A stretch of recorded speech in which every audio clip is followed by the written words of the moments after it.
நமஸ்காரம். ஸோ வந்ததுக்கப்புறம் பார்த்தா நிதானமான ஒரு தர்ஷனம், திவ்யமான ஒரு என்ன சொல் பிரசாந்தமான ஒரு டைம்.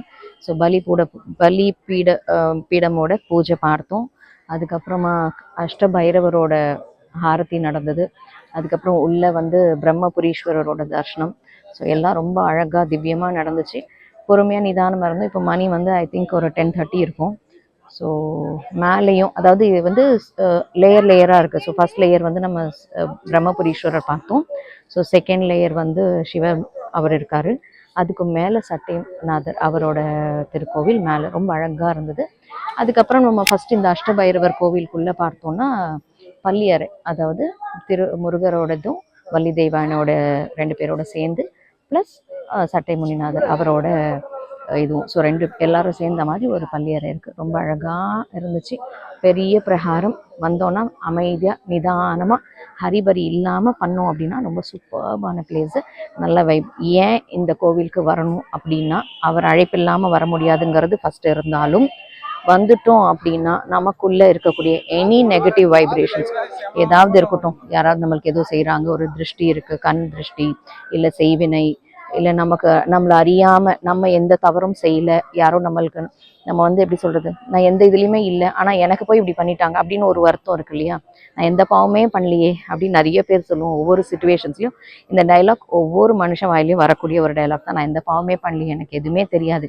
ஸோ இது நம்ம அறியாமல் ஒரு விஷயம் நமக்காக யாரோ பண்ணுறதாக இருக்கட்டும், நம்ம அறியாமல் யாருக்காவது ஐயோ தெரிஞ்சு செய்யலையே, நான் தெரியாமல் செஞ்சுட்டேனே அப்படின்னு சில பாவங்கள் இருக்கும் இல்லையா.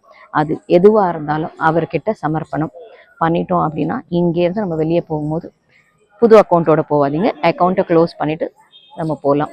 ஸோ செய்கிறது எல்லாமே பகவான் பார்த்துட்டு தான் இருக்கார். அதுக்கு சாட்சி அவர். நம்ம மனசு தெரிஞ்சோ தெரியாமலோ, அறிஞ்சோ அறியாமலோ செய்கிற பாவமும் போகும், நமக்கு தெரிஞ்சோ தெரியாமலும் மற்றவங்கள் நமக்கு செய்யக்கூடிய பாவங்களும் தீரும். ஸோ அதுதான் அவர். வரவங்க கண்டிப்பாக மனமுருகி வேண்டுங்க. எனக்கு ஒரு விஷயம் இருக்குது, இதை செய்யணும் கொள்ளணும் அப்படி கமிட்மெண்ட்டோடு வராதிங்க, கட்டளை போடாதீங்க. அவர் மனசு இருந்தால் தான் வர முடியும், அவர் மனசு இருந்தால் அக்கௌண்ட்டை கிளியர் பண்ண முடியும். ஸோ பக்தியோடு வாங்க, இதோடு வராதிங்க, என்ன சொல்கிறது, நெகோசியேஷன் பண்ணிவிட்டு வராதிங்க. This is not a place for business. So எந்த டிரான்சாக்ஷனும் வேண்டாம். எடுத்திருக்க பிறவி கடனை தீர்க்கறதுக்கான வழியை தேடிட்டு நம்ம ஒவ்வொரு ஆலயமாக போயின்னு இருக்கோம். ஸோ அதில் மிக சிறப்பான ஒரு ஆலயம் நம்ம சீர்காழியில் இருக்கக்கூடிய சட்டமுனிநாதீஸ்வரர். ஓகேங்களா? Thank you. Stay with me. Next நம்ம நாளைக்கு நவகிரக தரிசனம் பண்ணலாம்.